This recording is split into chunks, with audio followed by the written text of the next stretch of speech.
सरकार बनाने में कामयाब हुए। 70 में 67 सीटें कोई सोच सकता है? 70 में 62 सीटें कोई सोच सकता है साहब? तो उसके बाद से विरोधियों को लगा कि नहीं भाई, ये तो जमीन पे जो है वो काम कर रहे हैं, लोग इनसे जुड़ रहे हैं।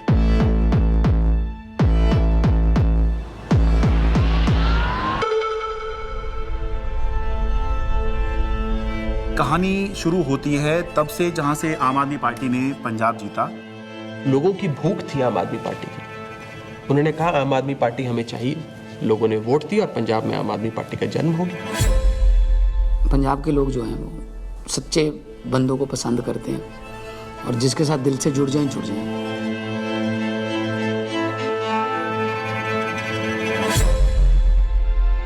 आम आदमी पार्टी गुजरात को भविष्य देगी।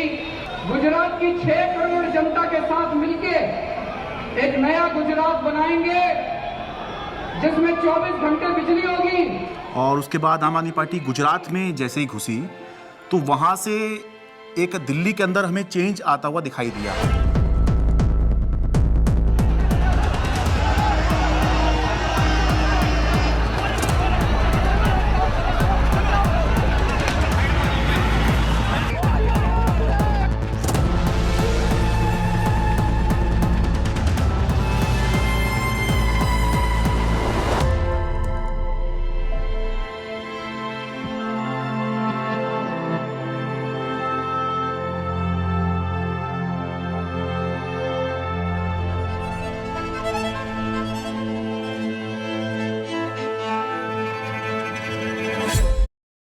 I'm gonna tell you the secret to how you can draw like this in the next 30. So it started, I think, with the arrest of Satyendra Jain ji.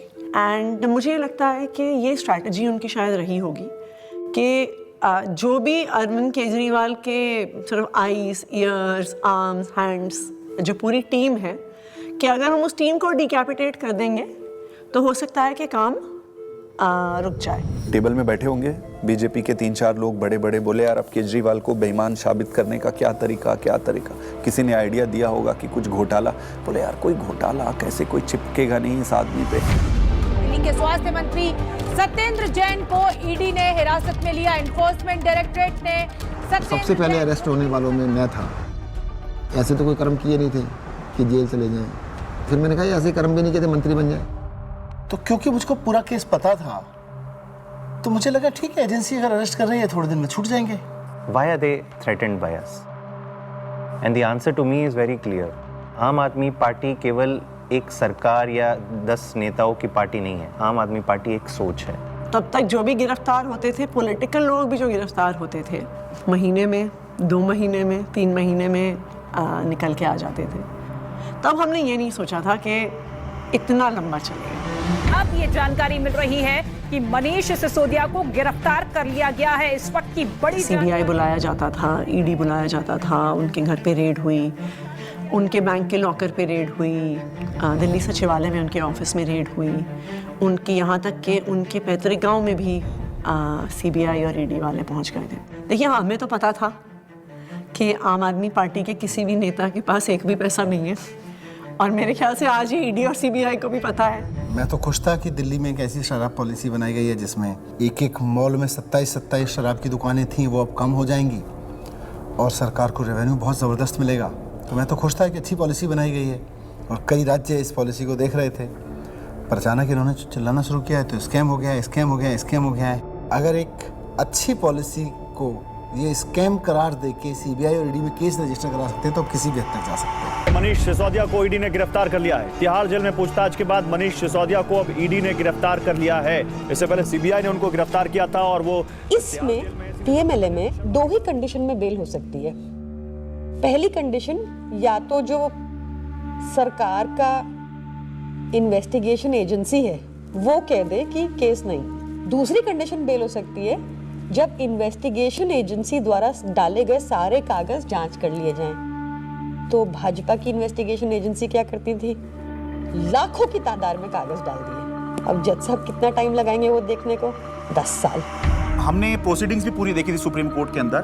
और सुप्रीम कोर्ट ने जो जिस तरह comments किए थे उससे ऐसा लग रहा था कि ये केस कुछ है ही नहीं। सुप्रीम कोर्ट ने यहाँ तक कह दिया था कि आपका केस जो है ट्रायल के अंदर 2 मिनट में गिर जाएगा। किस तरह का केस आप बना के लाए हैं, क्योंकि सीबीआई के बाद मनीष सिसोदिया को ईडी ने भी गिरफ्तार कर लिया था, तो दोनों ही के अंदर जमानत उनको चाहिए थी। अब जब जैसे ही 30 अक्टूबर का दिन था, सुप्रीम कोर्ट ने बेल रिजेक्ट कर दी। जेल में पूछताछ के बाद मनीष सिसोदिया को अब ईडी ने गिरफ्तार कर लिया है।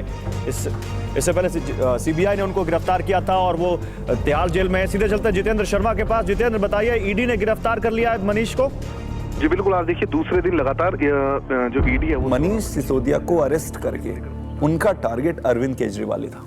इनको ये लगा था, इनके कैलकुलेशन में, कि पार्टी के साइकी में फर्क पड़ेगा, लोग टूटते जाएंगे। तो इसका मतलब ये है कि डेस्परेशन के मापदंड पे तो भारतीय जनता पार्टी अपने लास्ट थ्रेशोल्ड पे पहुंची और भारतीय जनता पार्टी की लीडरशिप भी उस थ्रेशोल्ड तक पहुंच गई कि अब और कोई तरीका नहीं है इनको जेल में डालना। बड़ी खबर यह है, आम आदमी पार्टी के सांसद संजय सिंह गिरफ्तार कर लिए गए हैं। आपके सांसद संजय सिंह की हो गई है गिरफ्तारी। ईडी ने करते थे संजय सिंह, उस पर कहीं ना कहीं एक बड़ी चोट फिलहाल आम आदमी पार्टी के लिए रहेगी, लेकिन राजनीतिक रूप से ये नुकसान तो है ही, लेकिन क्या सरकार का पक्ष रहेगा शराब नीति मामले में जब ये गिरफ्तारी हुई है, इसका भी इंतजार रहेगा। अब ये अपने आप में काफी ज्यादा तो भगत सिंह ने अपनी किताब में लिखा कि उनके छोटे भाई जब उनसे मिलने आए, फांसी की सजा हो चुकी थी तब तक, उन्होंने लिखा कि उन्हें ये फिक्र है हरदम नया तर्जे जफा क्या है। जफा मतलब अत्याचार। उन्हें ये फिक्र है हरदम नया तर्जे जफा क्या है। हमें भी शौक है देखें सितम की इंतहा क्या है। इस सरकार के ऊपर बिल्कुल फिट बैठता है कि ये सितम करने पे आए हैं और हम इनकी सितम की इंतहा देखना चाहते हैं। 2200 करोड़ रुपए की रिश्वत खिलाई अडानी ने। Nothing is going on record. 2200 crore रुपए की रिश्वत आपके अधिकारियों को। संजय जी, 2200 करोड़ की रिश्वत। संजय जी प्लीज। सर वो क्या बोल रहे हैं सर? वो आप इधर बोलेंगे कि उधर बोलेंगे? जिस तरीके से पार्लियामेंट में और पार्लियामेंट के बाहर अगर अरविंद केजरीवाल और पार्टी के वॉइस को एक स्ट्रक्चर करके जनता और देश के सामने रख रहे थे, बीजेपी उससे बहुत इरिटेटेड और फ्रस्ट्रेटेड थी। मैंने तो अपने घर के सामने एक बैनर भी लगवा दिया था कि फक्कड़ हाउस में ईडी का स्वागत है। अब कहानी जो है अलग लेवल पे पहुंच गई। अरविंद केजरीवाल भी ये बात समझ रहे थे कि जब एक के बाद एक नोटिस आ रहे हैं तो देर सवेर ईडी जो है उनको गिरफ्तार करने आएगी। हमारा एक व्हाट्सएप ग्रुप है पार्टी की लीडरशिप का, जिसमें एक खबर आई थी कि ईडी वाले अरविंद जी के घर पहुंच गए हैं 6 फ्लैग स्टाफ रोड पे। एंड मुझे याद है मैंने ओबरॉय के फ्लाईओवर के नीचे से फिर हमने गाड़ी का यू टर्न लिया था और फिर 6 फ्लैग स्टाफ रोड जो सिविल लाइंस में है वहाँ पे पहुँचे थे। मुझसे पहले सौरभ भारद्वाज पहुँचे थे वहाँ पे। इतने में उन्होंने बैरिकेडिंग दोनों तरफ कर दी, बट मैं बैरिकेडिंग से पहले ही जो है वो अंदर पहुँच गया था। मैं वो मेरे को अंदर से किसी का मैसेज आया which was very sad thing to imagine. Arvind Kejriwal ji अपना बैग पैक कर रहे हैं और एक मुख्यमंत्री अपने घर में ही असहाय है, आप सोचिए। और वहाँ जो पुलिस खड़ी है वो उसके लिए नहीं खड़ी है, वो इसलिए खड़ी है कि किसी और को आने नहीं देंगे। उसके यहाँ जो ईडी के जो अफसर हैं वो उसको कह रहे हैं कि अब आप बैग पैक कर लो, आपको अरेस्ट कर रहे हैं। ईडी दफ्तर ले जाया जा रहा है अरविंद केजरीवाल को। इस वक्त की बड़ी खबर, बड़ा अपडेट, अरविंद केजरीवाल को ईडी ने गिरफ्तार किया है और ईडी दफ्तर उनको ले जाया जा रहा है। जिस तरीके से अब दिल्ली के मुख्यमंत्री अरविंद केजरीवाल को ईडी दफ्तर ले जाने की तैयारी की जा रही है और ये माना जा रहा है कि अब ईडी दफ्तर में उनसे पूछताछ होगी और उनके सामने। जब से मैं जर्नलिस्ट बना हूं 17 साल से, मैंने नहीं देखा किसी सिटिंग चीफ मिनिस्टर को अरेस्ट किया गया हो। तो मेरे मन में एक बात अंदर से आई कि पार्टी खत्म नहीं होना थी, सरकार नहीं खत्म होनी थी। तो उस समय जो बाहर थे, जैसे संदीप पाठक बाहर थे जो संगठन के काम देखते हैं, हमारे जो कैबिनेट के जो साथी थे, आतिशी थी, सौरभ भारद्वाज थे, हमारे सोशल मीडिया के जैस्मिन थे। तो फिर हम सब लोग हमारे घर पे ही हमने सबको बोला, हम लोग वहीं धीरे धीरे वहीं गैदर हुए। अब ये देश को बचाने की लड़ाई है, तानाशाही के खिलाफ लड़ाई है और सभी मिलकर के लड़ेंगे और इस लड़ाई को जीतेंगे। कल 10 बजे भारतीय जनता पार्टी के मुख्यालय पर हम इसके खिलाफ प्रोटेस्ट शुरू करेंगे।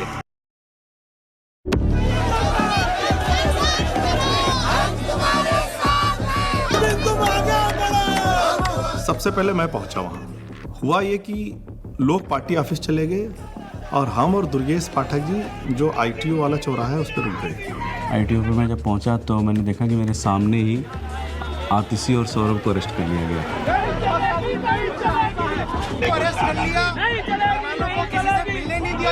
कोई वहाँ पे प्रोटेस्ट करने आता, 4 लोग सड़क पे बैठते, 4 लोगों को बस में बिठाते, बस भेजते।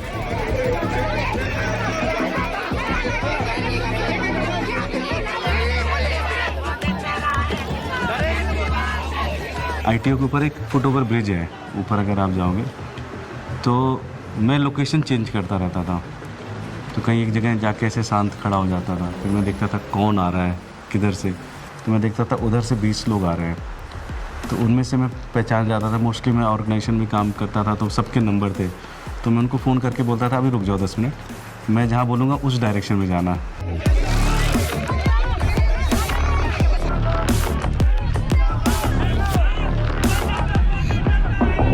कोई एक डिक्टेटोरियल लीडर है और वो चुनाव से पहले सारे ऑपोजिशन के नेताओं को गिरफ्तार करा लेता है और फिर कहता है कि जी मुझे तो 99% वोट्स आ गए, मैं popularly and democratically elected leader हूँ।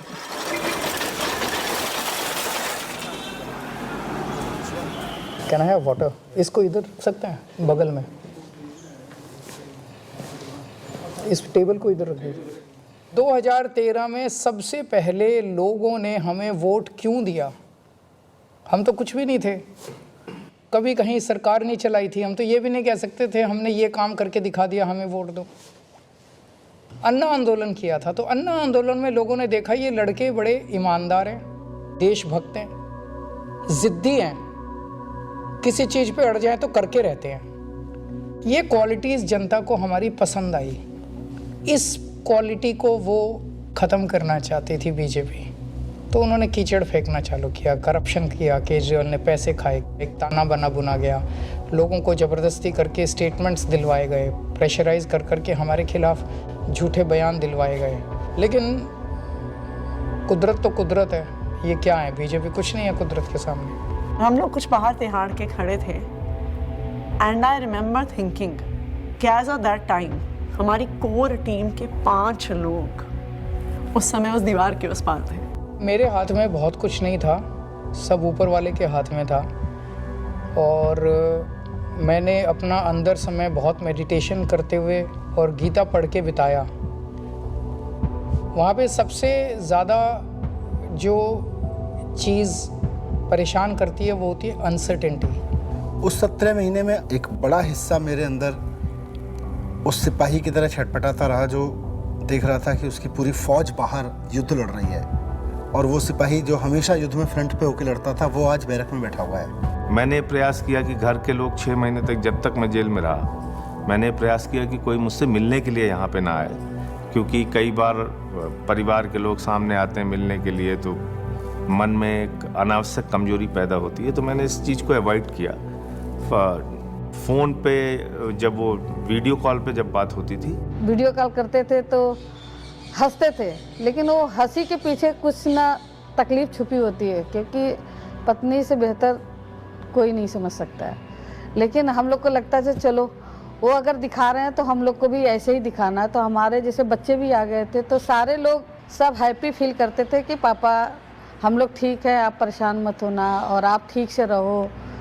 एक बारी ना कपिल मिश्रा ने आरोप लगाया था 2 करोड़ का कि सत्येंद्र जैन ने अरविंद केजरीवाल को 2 करोड़ की रिश्वत दी।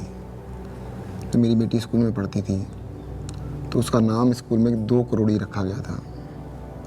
तो बच्चों के लिए बहुत, मुझे लगता है ये दौर ऐसा चल रहा है जिसमें कि बच्चों को भी स्पेयर नहीं किया जा रहा है। फैमिली के अंदर अभी तक क्या होता था कि अगर पॉलिटिक्स है तो 2 पॉलिटिकल पार्टीज़ के बीच में, अपोनेंट्स के बीच में, उसमें फैमिली इन्वॉल्व नहीं होती थी। अब थोड़ा सा लेवल कुछ ज़्यादा ही नीचे आ गया है। नहीं, जब जेल में था तो परिवार को तो मिस नेचुरली करते ही हो आप, और विशेष रूप से जब आपकी वाइफ बीमार हो, आपका बेटा भी केवल कॉलेज में पढ़ता हो। तो उसने एक चिट्ठी लिखी, उसमें उसने बोला कि अगर आप इस वक्त मेरी चिंता करोगे, अगर आप इस वक्त इस बात को लेके चिंता करोगे कि मैं परेशान हूँ, तो फिर ये मेरी देशभक्ति पे सवाल है। तो मुझे लगा यार बेटा तो बड़ा हो गया। आपने अगर मेरी चिंता में जरा भी वक्त जाया किया तो फिर वो मेरी देशभक्ति का अपमान होगा। That would be a insult to my patriotism कि अगर मैं देश के सबसे अच्छे शिक्षा मंत्री को ये विश्वास नहीं दिला पा रहा कि आप अपना काम करो, मैं यहाँ पे एकदम सेट हूँ, आपको मेरी चिंता बिल्कुल करने की जरूरत नहीं है, तो that would be an insult to my patriotism and I felt that, I even feel that today. Phone आता था, 5 मिनट का फ़ोन होता था वो डेली जो आता था, तो उसमें ऐसा तो नहीं है कि मैं ये कह दूँ कि मैं बीमार बहुत हूँ या मैं कुछ भी हूँ, हाँ सब ठीक है, खाना खा लिया, हाँ इतना होता था। जो ड्रेडेड क्रिमिनल्स होते हैं ना, उनको सोलिटरी कन्फाइनमेंट में 2 हफ्ते से ज़्यादा नहीं रखते हैं, उसको इनह्यूमन माना जाता है। तो मुझे लगातार कई महीने तक सेकेंड फेज़ के अंदर सोलिटरी कन्फाइनमेंट में रखा गया। सॉलिटरी कन्फाइनमेंट में आप जेल ऑफिसर्स और मेडिकल स्टाफ, इनके अलावा आप किसी से बात नहीं कर सकते। सो आई वॉज ऑल अलोन। आपको चाहिए कोई बात करने के लिए, गप्पे मारने के लिए, अपने मन की भड़ास निकालने के लिए, कुछ भी बोलने के लिए, वो अलाउड नहीं था। मतलब 2 जालियों के बीच में से बात करें, शीशा लगा हुआ है, इधर से फोन पे मैं उधर से हूँ, एक चीफ मिनिस्टर हूँ, दूसरे चीफ मिनिस्टर से मिलने आया हूँ, सिटिंग दोनों। जेल नंबर 1 में मैं था, जेल नंबर 2 में अरविंद जी थे, उसके बीच में एक दीवार ही थी। कभी कभी लगता था आवाज़ दो जोर से तो हो सकता है पहुँच जाए उधर। कई बार जेल के अंदर जब ऐसे मौके आते थे, ऐसे मोमेंट्स आते थे जब आदमी कमज़ोर फील करता था, तब मुझे लगता था यार मनीष की तरफ मैं सोचता था कि मनीष को 1.5 साल हो गया, उसकी तो वाइफ भी इतनी बीमार है, वो नहीं टूटा, सो हमें भी हिम्मत रखनी है। ये बड़ा वो था कि उन्होंने मेरी दवाइयाँ रोक दी। 15 दिन के लिए मैं शुगर का पेशेंट हूँ और 10 साल से मैं इंसुलिन पे हूँ, और 15 दिन उन्होंने मुझे इंसुलिन दी, मेरा शुगर 350-400 पहुँचने लग गया। जब जयप्रकाश नारायण इमरजेंसी के दौर में जेल गए थे, जब वो जेल गए थे उनकी दोनों किडनी ठीक थी, और 4 महीने बाद जब वो जेल से बाहर आए उनकी दोनों किडनी खत्म हो चुकी थी। Mr. Kejriwal in fact wrote to the Tihar jail authorities alleging that he was not being administered insulin despite flagging his peaking sugar levels. ये जेल वाले कहते थे कि इंजेक्शन नहीं देंगे, प्रिस्क्राइब नहीं है, पता नहीं कितने साल से वो इंजेक्शन ले रहे थे, सब प्रिस्क्राइब था। भारतीय जनता पार्टी के कहने पर अरविंद केजरीवाल जी की इंसुलिन रोके हुए हैं। ऐसा लगने लगा कि यार क्या ये जेल में रख के इनको मारने का प्लान बना रहे हैं। क्योंकि पॉलिटिक्स एक अलग होती है, लेकिन पॉलिटिक्स का मतलब ये नहीं होता है कि मैं आपको निपटा ही दूंगा। तो ये इंसुलिन वाली बात जो है, ये तो निपटाने वाली बात है। विरोधी होते हैं राजनीति में, लेकिन दुश्मन नहीं होते। कोर्ट के आदेश पर डॉक्टर्स की कमेटी बनती है, उसके बाद जो है इंसुलिन दी जाती है। आम आदमी पार्टी का मोराल जो था वो डाउन था। क्यों? कि आम आदमी पार्टी जो है वो 2 चीज पे चलती है, केजरीवाल का नाम और वॉलंटियर का काम। वो दौर थोड़ा ऐसा था कि लगा था कि अब आम आदमी पार्टी जो है वो अब बचेगी नहीं, क्योंकि केजरीवाल के बाद कौन। कई बार ऐसे क्षण आए, ऐसे मोमेंट्स आए जब लगा कि अब तो सब खत्म हो गया, अब सब बर्बाद हो गया, अब there is no coming back from this, we have hit rock bottom.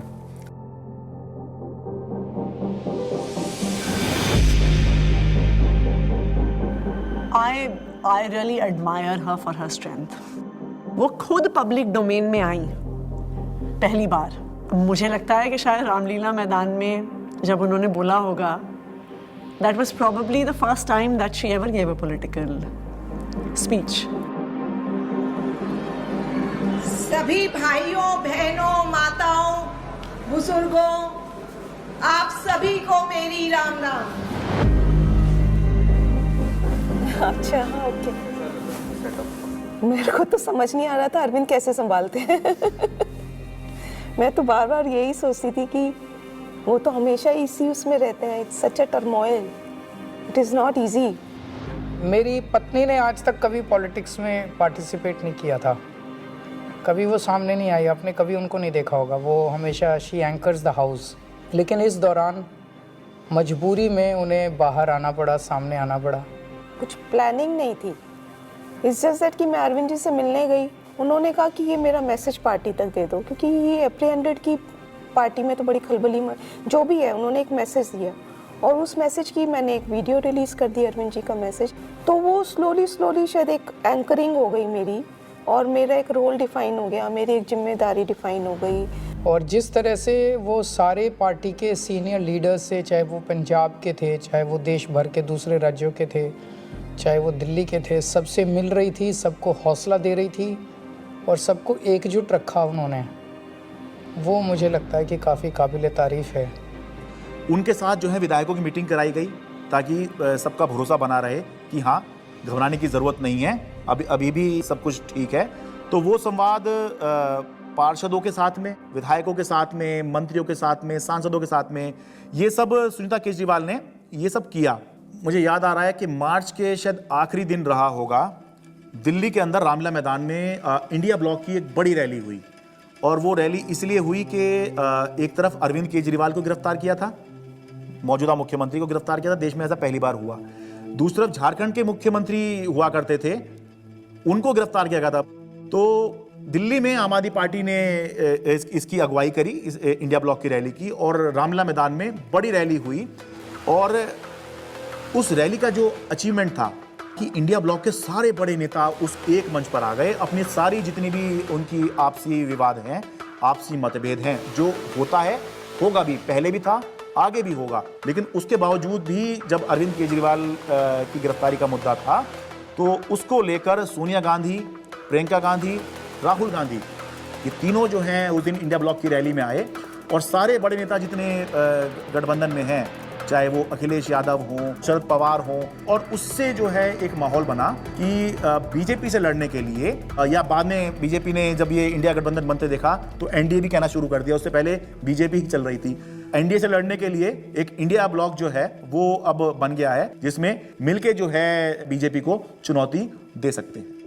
Bharatiya Janata party इसलिए इस मॉरल वॉर को हार गई क्योंकि हमारे तमाम नेताओं के गिरफ्तार होने के बावजूद भी हम एक दिन भी डिफेंसिव नहीं थे। ये जेल भेज दें, कितने मुकदमे हमारे पे रोज़ चल रहे हैं, कोर्ट की तारीख आती है, जाते हैं, भुगतते हैं, पुलिस वाले आते रहते हैं, एसएचओ बदलते रहते हैं, रोज़ मुकदमे होते रहे। आम आदमी पार्टी का जो डीएनए है वो भारतीय जनता पार्टी के आगे झुकेगा नहीं, दबेगा नहीं, रुकेगा नहीं, और आम आदमी पार्टी इसीलिए जिंदा है। एक अहम मुकाम जो था इस संघर्ष का तब आया जब अचानक से 2 अप्रैल को सुप्रीम कोर्ट ने संजय सिंह को जमानत दे दी। संजय सिंह को जमानत मिल गई है। आम आदमी पार्टी के सांसद संजय सिंह को जमानत मिल गई। जश्न का वक्त नहीं है, जंग का वक्त है। संघर्ष के लिए तैयार हो जाओ, जम के लड़ेंगे और लड़ेंगे। That was the time at which I felt कि शायद हमारी इमोशंस बाहर निकल कर आई। एंड जिस दिन मनीष जी की बेल हुई थी, और मुझे याद है उस दिन I was at a school inauguration. I am not very prone to being, मैं बहुत ऐसे इमोशनल व्यक्ति नहीं हूँ, पर उस दिन तो मैं स्टेज पर ही रोने लग गई थी। मैं एक पब्लिक उसमें थी, इनॉग्रेशन में थी।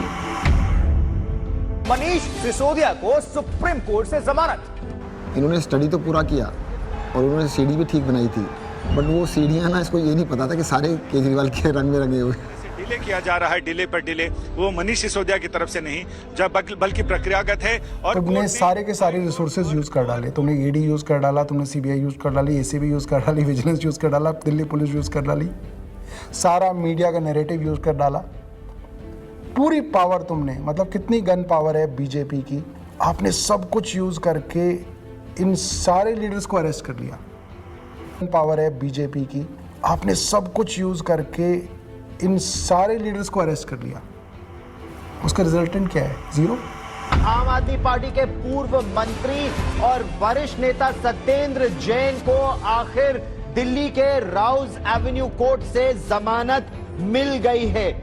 हमें पता तो था ही कि आज नहीं तो कल, कल नहीं तो परसों बाहर तो आना ही है, क्योंकि हमने कुछ किया नहीं है। अगर हमने कुछ किया होता तो शायद हम बीजेपी ज्वाइन कर लेते, जैसे बाकियों ने किया। अरविंद केजरीवाल को जमानत मिल गई है। जिस खबर का इंतजार आम आदमी पार्टी के नेता कार्यकर्ता लंबे वक्त से कर रहे थे, वो खबर आ चुकी है। अरविंद केजरीवाल को जमानत मिल गई है। अभी की बहुत बड़ी खबर, दरअसल अदालत तो ये इलेक्शन डिफाइन करेगा कि आम आदमी पार्टी कहां जाएगी, और अगर ये इलेक्शन अरविंद केजरीवाल जीतते हैं तो वो उस लीग में आ जाएंगे जहां पर ये चर्चा होने लग जाएगी कि अगर 2029 में लोकसभा का चुनाव होगा तो क्या अरविंद केजरीवाल प्रधानमंत्री का एक चेहरा हो सकते हैं, वो चर्चा होगी। नहीं, मैं कभी अपने आप को ऐसे नहीं सोचता कि मैं कभी पीएम बनूंगा, या कभी ऐसे भी नहीं सोचा था कि मैं सीएम बनूंगा। सो पीएम बनना मेरी ज़िंदगी का कोई मकसद नहीं है, लेकिन जो भी सरकार आए इसे ख़त्म करना होगा। मैं चुनाव के टाइम में चुनाव लड़ो, आपस में एक दूसरे को गाली गलौज मत करो, आपने जो काम किए वो जनता के सामने रखो, आप जो विज़न लेके आए हो वो जनता के सामने रखो। जनता को जो पार्टी पसंद आएगी उसको जिताएगी।